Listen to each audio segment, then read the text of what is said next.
आज हम फिजिक्स में भौतिक राशियां, मात्रक और विमा का पार्ट नंबर 2 पढ़ेंगे। सबसे पहले पढ़ेंगे हम मात्रक की पद्धतियां, यानी कि हमने दो प्रकार के मात्रक पढ़े थे, एक मूल मात्रक और दूसरा व्युत्पन्न मात्रक। मूल मात्रक स्वतंत्र होते हैं, व्युत्पन्न मात्रक उन पर निर्भर होते हैं।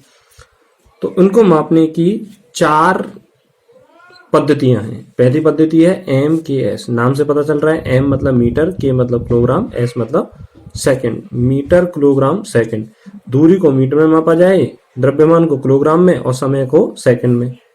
दूसरी पद्धति है CGS पद्धति। दूसरी कौन सी है? CGS। इसमें दूरी को सेंटीमीटर में और द्रव्यमान को ग्राम में और समय को सेकंड में मापा जाता है। तीसरी है FPS पद्धति, फुट पाउंड सेकंड पद्धति। दूरी को फुट में और द्रव्यमान को पाउंड में और समय को सेकंड में मापा जाता है। और चौथी है इंटरनेशनल स्टैंडर्ड SI पद्धति, जिसे 1960 में मान्य किया गया था दुनिया भर में, और इसमें 7 मूल मात्रक और 2 पूरक मात्रकों को उपयोग में लिया जाता है। पूरक मात्रक 2 हैं, रेडियन और स्टेरेडियन। रेडियन मात्रक समतल कोण के लिए उपयोग में लाया जाता है और स्टेरेडियन मात्रक ठोस कोण के लिए उपयोग में लाया जाता है। इसी को घन कोण के रूप में भी जानते हैं। अब बात करते हैं हम विमा क्या होती है। तो विमा में हम दूरी को हम लंबाई के रूप में व्यक्त करते हैं, द्रव्यमान को हम मास कैपिटल M के रूप में व्यक्त करते हैं, समय को हम कैपिटल T के रूप में व्यक्त करते हैं। तो हमने कल मात्रक पढ़े थे पिछले वीडियो में, तो उसमें मैंने बताया था कि क्षेत्रफल का मात्रक होता है लंबाई गुणा चौड़ाई। दोनों ही दूरी के मात्रक हैं। इनका मात्रक हो जाएगा मीटर स्क्वायर और इसकी विमा हो जाएगी L स्क्वायर। अब यहाँ पर ऐसे ना देके वो ऐसे दे M0, L2 और T0, तो भी वो क्या है? मान्य है, क्योंकि यहाँ पर द्रव्यमान और समय की कोई भी इकाई नहीं है। ऐसे ही आयतन का मात्रक होता है मीटर क्यूब, घन मीटर, तो इसको हम विमा के रूप में L3 के रूप में लिख सकते हैं। और अगर आपको एग्जाम में ऐसे भी देखने को मिल सकता है, M0, L3, T0 के रूप में भी देखने को मिल सकता है।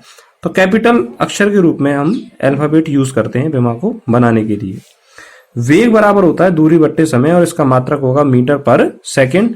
तो यहाँ पर द्रव्यमान का कोई रोल नहीं है, तो M0 दूरी L1 और सेकंड नीचे है, ऊपर आ जाएगा तो घात माइनस में चली जाएगी, T-1। तो वेग की विमा हो जाती है M0 L1 T-1। ऐसे ही त्वरण होता है वेग में परिवर्तन की दर, वेग में परिवर्तन बट्टे समय मीटर पर सेकंड स्क्वायर, इसका विमा हो जाएगी ठीक उसी तरीके से M0 L1 T-2। T-2 इसलिए आया है क्योंकि समय ऊपर जाएगा तो घात माइनस में चली जाएगी। अब बात करते हैं बल की। बल होता है द्रव्यमान गुणा त्वरण, द्रव्यमान गुणा त्वरण। इसकी जो मात्रक है वो न्यूटन या किलोग्राम मीटर सेकंड स्क्वायर। तो किलोग्राम मीटर सेकंड स्क्वायर को, अब किलोग्राम क्या आ गया? द्रव्यमान की इकाई आ गई, तो इसको M1 मीटर ऊपर है तो L1 और सेकंड स्क्वायर नीचे है, जब ऊपर आएगा तो घात माइनस में चलिए T-2। तो बल की जो विमा है वो हो जाएगी M1 L1 T-2। इनको याद नहीं रखना है, इनको सिर्फ ये देखना है कि ये विमाएं किस तरह से आती हैं, कैसे बनाई जाती हैं। दाब बराबर होता है बल बटे क्षेत्रफल, kilogram metre per second square upon metre square. तो मीटर से मीटर कट जाता है, तो दाब की जो विमा है M1, अब ये मीटर ऊपर जाएगा तो L-1 T-2। सबसे ज्यादा जो पेपर में पूछी जाती है वो त्वरण की पूछी जाती है और आगे बल की पूछी जाती है। तो कार्य की यदि हमें विमा निकालनी है, ऊर्जा की विमा निकालनी है, तो कार्य बराबर होता है बल गुणा विस्थापन, kilogram into metre per second square into metre square. तो मीटर और मीटर गुणा हो जाएंगे तो मीटर स्क्वायर हो जाएगा और इसकी विमा हो जाएगी M1 L2 और समय ऊपर आएगा तो घात माइनस में हो जाएगी T-2। तो M1 L2 T-2। ये भी पेपर में सबसे ज्यादा पूछा जाता है कि कार्य की विमा क्या है। इसको याद भी रख सकते हो आप, M1 L2 T-2। शक्ति कार्य में यदि समय का भाग दें तो कार्य करने की दर को शक्ति कहते हैं और इसकी जो विमा हो जाएगी M1 L2 T-2 कार्य की विमा और समय की विमा T1। अब ये T ऊपर जाएगा तो T-3 हो जाएगा, तो इसकी विमा हो जाएगी M1 L2 T-3।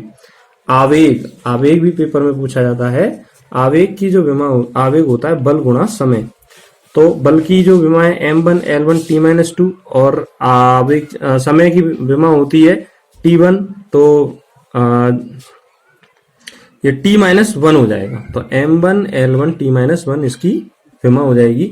कोण की कोई विमा नहीं होती, कोण एक विमा रहित राशि है। ठीक है, ऐसे ही आवृत्ति होती है 1 बटे आवर्तकाल t-1, और यदि पेपर में ऐसे लिखा हुआ मिल जाए m0 l0 t-1 तो भी वो क्या है, राइट है। अब हम बात करते हैं कुछ महत्वपूर्ण मात्रकों की। याद रखना, पेपर में सबसे ज्यादा महत्वपूर्ण है, ये पूछा जाता है नॉर्मल जनरल साइंस के पेपर में या किसी भी पेपर में पूछा जाता है, चाहे शिक्षक परीक्षा हो, चाहे वो जनरल साइंस हो, चाहे वो रेलवे की परीक्षा हो, चाहे वो यूपीएससी की परीक्षा हो, चाहे वो स्टेट पीएससी की परीक्षाएं हो। दूरी का मात्रा सबसे ज्यादा पूछा जाता है। दूरी को माइक्रोन में भी मापते हैं, एंगस्ट्रॉम में भी मापते हैं, खगोलीय इकाई के रूप में भी मापते हैं, प्रकाश वर्ष के रूप में भी मापते हैं और पारसेक के रूप में भी मापते हैं। तो पारसेक, प्रकाश वर्ष, खगोलीय इकाई, एंगस्ट्रॉम, माइक्रोन, ये दूरी की इकाइयां हैं। 1 माइक्रोन बराबर होता है 10⁻⁻⁶ मीटर, 1 एंगस्ट्रॉम बराबर होता है 10⁻⁻10 मीटर। अब खगोलीय इकाई क्या होती है? पृथ्वी के केंद्र से सूर्य के केंद्र के बीच की औसत दूरी। तो खगोलीय इकाई है पृथ्वी के केंद्र से सूर्य के केंद्र के बीच की औसत दूरी को खगोलीय इकाई कहते हैं। तो ये भी दूरी के रूप में मापी जाती है, तो ये भी दूरी का इकाई है। प्रकाश वर्ष, एक वर्ष में प्रकाश कितनी दूरी तय करता है उसे हम प्रकाश वर्ष कहते हैं, लाइट ईयर। और एक लाइट ईयर का मान होता है 9.46 इंटू 10⁻15 मीटर। 9.46 गुणा 10⁻15 मीटर को एक प्रकाश वर्ष के रूप में मापते हैं। पारसेक भी दूरी की इकाई है। एक पारसेक बराबर होता है 3 गुणा 10⁻16 मीटर या 3.262 लाइट ईयर प्रकाश वर्ष, 3.262 प्रकाश वर्ष। बैरल को कच्चे तेल के मापने की इकाई के रूप में यूज किया जाता है और एक बैरल बराबर होता है 159 लीटर। ये बहुत पूछा जाता है, 159 litre. Dobson unit most important है, ये पेपर में पूछी जाती है कि डॉप्सन यूनिट किसको मापने की इकाई है? ओजोन परत की मोटाई को डॉप्सन यूनिट में मापा जाता है। क्यूसेक, किसी भी द्रव के प्रवाह की दर को मापने की इकाई क्यूसेक होती है। क्या होती है? क्यूसेक।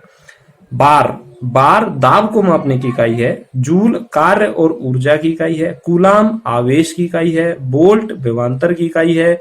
ओम विद्युत प्रतिरोध की इकाई है। मैक लड़ाकू विमानों की गति मापने की इकाई है।